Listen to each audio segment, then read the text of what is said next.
Welcome to Still Plays Galaxy of Heroes. This is a roster update video, and our overall structure here, we're looking at marquees and unlocks. We have those Bad Batch characters and a conquest release. Major project progress, working towards our overall goal of Ahsoka right now, then data crons, omicrons, then addressing any other weaknesses, whether they be ships, we have the punishing one to look at, and then looking at raids, pilots, anything else that I happen to want to improve on my roster. But before we start dropping gear, we need to establish the context of my horde. We have some updates to this, but the overall idea here is we're working on multiple simultaneous projects, and I need to know where to most efficiently allocate my resources. Some of these resources are too important to be spending on without knowing exactly what I need. So this column here with Journey, this is like Journey characters, Conquest characters, and it also includes new Marquee releases. This has been updated for increasing relics on Balin. We got Exile, Fugitives in there. We're missing Batcher. Batcher will be added to this column, and Darkside Rey, increasing relics on Bane, Bo, and Jar Jar. Then we have moved up Ahsoka into priority. These first two columns, these are near-term goals. And overall, you can see the only thing we need left on these is signal data. Everything else is in good place. These are longer-term goals that I've been having for a long time. This is things like I want to increase relics on CLS, Vader. I need Grief Karga at relics. There's a number of those luxury characters we've been talking about. But the big thing within here, I am going to be working on Captain Enoch, Judge Death,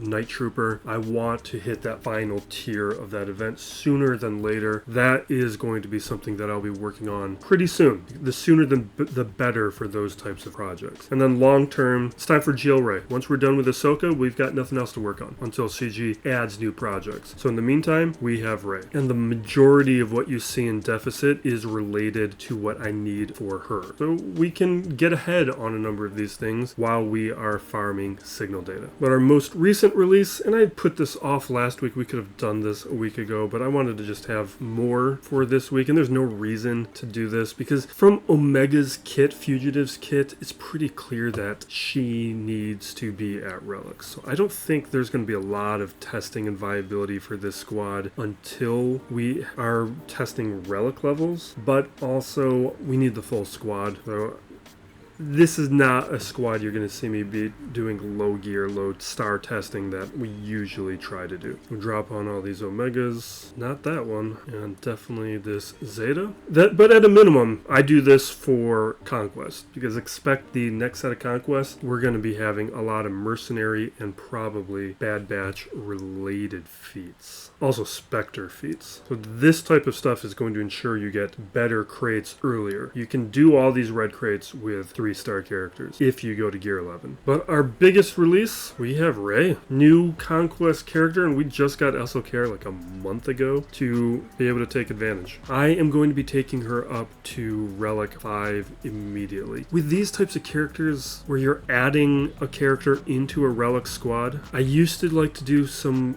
Gear 11? What was I saying? I just took a work phone call. Alright, taking her to Relics. We are taking her up to Relic 5 because I want to do some territory battles play. And normally, I'd go to Relic 3, because at Relic 3, we can be utilizing data crons. But in this case, we gotta go a little bit further. I'm even tempted to go to like Relic 7, but I do want to see incrementally how she's going to perform. I think that's one of the things that I can offer on this channel is not immediately like going to the high relics and stuff. There's plenty of footage for that. Okay, now dropping the Omega. I like to save this stuff for these videos. Zetas they're basically meaningless to me now, so I just almost always put these on. I need to remind myself what these do and what I said in my video.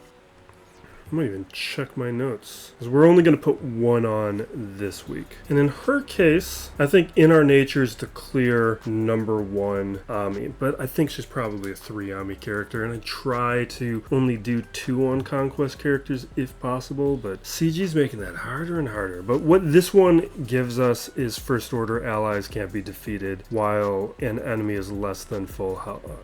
First Order allies can't be defeated. With Rey, I think she's ultimately going to turn into a 3 Ami character. These Amis are really good, but I try to only do 2 on Conquest characters because I'm free to play. I'm not paying for the episode pass. Amis are still pretty rare and in high demand for me. I think in her case, the clear number 1 is in our nature, because this is the one that makes the allies unable to be defeated while Rey is untargetable. That one is probably going to be the win condition, but it does work in conjunction with other Amis. That's what makes this difficult. I'm going to put this one on right now, but she is untargetable until all enemies have taken a turn. And this ability here, Malevolent Lineage, this removes turn meter, 100% turn meter. So by also having this Omicron, you are going to increase the time in which this Ami functions. And then the final Ami, don't be afraid of who you are. This also ties into Malevolent Lineage because it resets cooldowns on that ability. There's a lot going on. A lot of these Amis are interrelated to the other Amis, which is why I think ultimately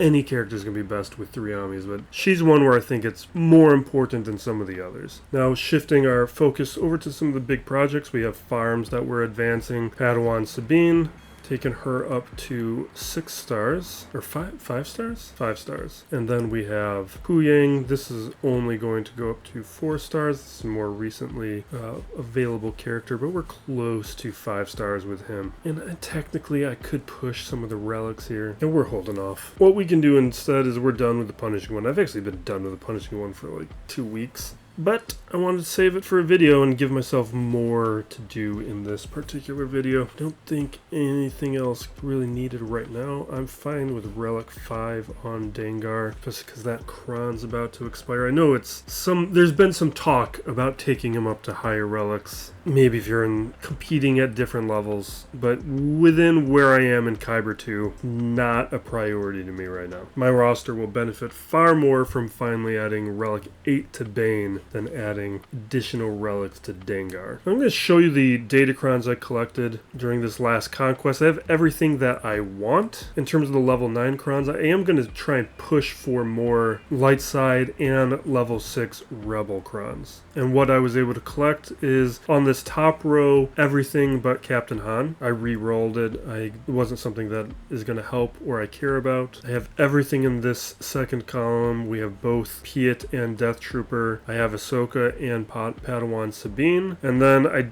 have Magma Troopers, which I know is good, but those are the types of datacrons that I usually avoid, because I don't want to be adding relics to characters who are not going to be good after the datacron leaves. It's not a luxury that my roster is able to absorb. I'll only go for those kinds of datacrons if I feel like I am 1 character away, and I am not 1 character away on that squad for Magma. And that's where we will wrap it up. We'll have a lot of testing for this next week. We'll have more Bad Batch characters and kits coming up soon, so make sure to stay tuned, because we'll be reviewing the next datacron sets and the next conquest characters, and looking to have some regular content. So thank you for watching. Be excellent to each other, everybody. This is Still Plays Galaxy of Heroes.